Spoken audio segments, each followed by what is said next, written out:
Hi friends, வணக்கம் and welcome to எங்கள் வீட்டு சமையல். நம்ம இன்றைக்கி வந்து ஜவ்வரிசி வடாம் வந்து கூழ் காய்ச்சாமல் ரொம்ப ஈஸியாக எப்படி பண்ணணுன்றது தான் பார்க்க போகிறோம். வாங்க வீடியோக்குள்ளே போகலாம். வீடியோவில் கண்ணாடி போலுள்ள ஜவ்வரிசி வடகம் கூழ் காய்ச்சாமல் எப்படி ஈஸியான மெத்தடில் தான் நாங்கள் செஞ்சு காட்ட போகிறோம். இதை வந்து எல்லாம் ஒரே அளவாக பெருசாக வட்டமாக செய்கிறதுக்கு ஒரு சின்ன டிப்ஸும் இதில் சொல்லி காட்டியிருக்கோம்.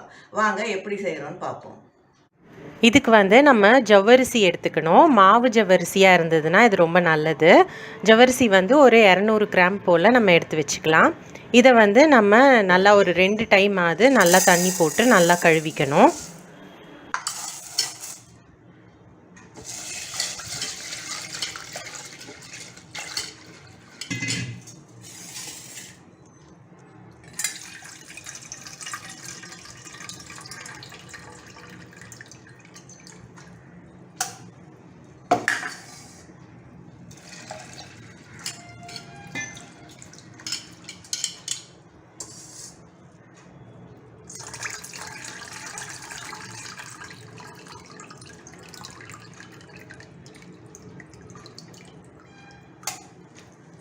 அதுக்கப்புறம் ஒரு 1/2 கப் தண்ணியில் இதை வந்து ஒரு 5 மணி நேரம் போல் ஊற வச்சுடுங்க.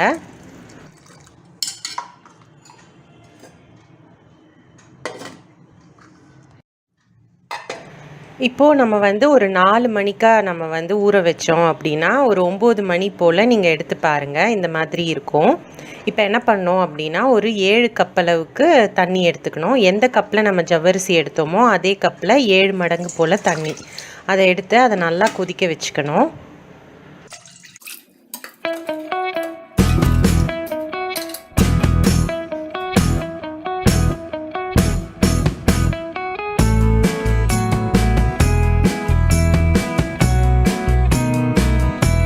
தண்ணி வந்து நல்லா கொதிச்சு விட்டு அந்த தண்ணியை வந்து நம்ம ஊற வச்சுருக்க ஜவ்வரிசியில் நம்ம வந்து சேர்த்துக்கணும்.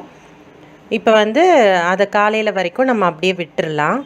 இந்த கொதிக்கிற தண்ணியை இந்த ஜவ்வரிசியில் போட்டுட்டு நம்ம மூடி வச்சிட்டோம் அப்படின்னா காலையில் திறந்து பார்த்தோம் அப்படின்னா அந்த ஜவ்வரிசிலாம் நல்லா வெந்திருக்கும். இப்போ காலையில் ஆயிடுச்சு. இப்போ பாருங்கள், அது நல்லா கண்ணாடி மாதிரி வந்திருக்கு. இப்போ என்ன பண்ணோன்னா இந்த தண்ணியை வந்து தனியாக வடிகட்டிடணும். ஜவ்வரிசியை மட்டும் தனியாக எடுத்து வச்சுக்கணும்.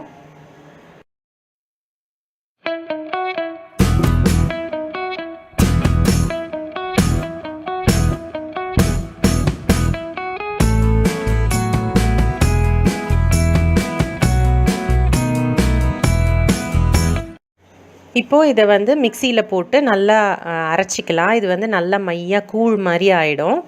அரைச்சி விட்டு இதை வந்து நம்ம ஒரு பவுலில் சேர்த்துக்கலாம்.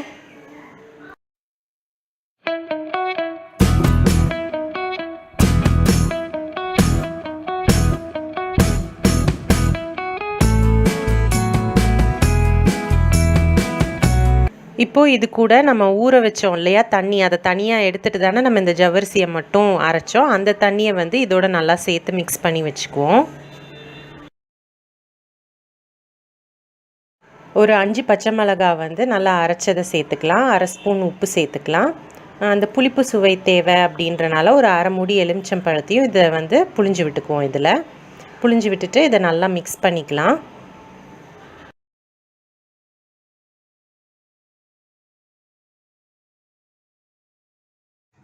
இப்போ இதை வந்து நம்ம கூழ் வடகமாக ஊற்றிக்கலாம்.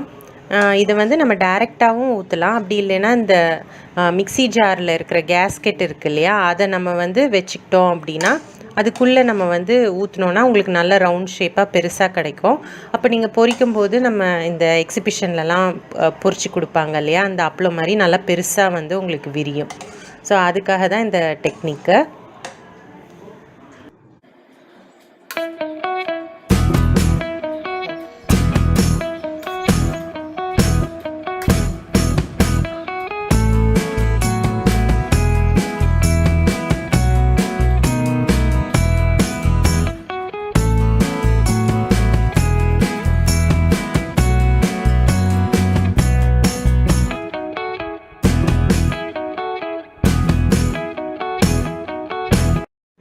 இதை வந்து நீங்கள் வெயிலில் வச்சு காய வச்சுக்கோங்க.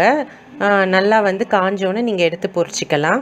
இதை வந்து வீட்டிலேயே வச்சும் காய வைக்கலாம். ஆனால் உங்களுக்கு வந்து எக்ஸ்ட்ராவாக ஒரு 2-3 நாள் ஆகும். ஸோ இதை வந்து நல்லா காஞ்சு விட்டு எடுத்துக்கலாம். இப்போ நம்மளோட ஜவ்வரிசி வடம் நல்லா கண்ணாடி மாதிரி பளபளன்னு சூப்பராக வந்து நமக்கு வந்துடுச்சு. இப்போ பொரிக்க ரெடி ஆயிடுச்சு. நம்ம பொரிச்சு பார்ப்போம் எப்படி இருக்குன்னு.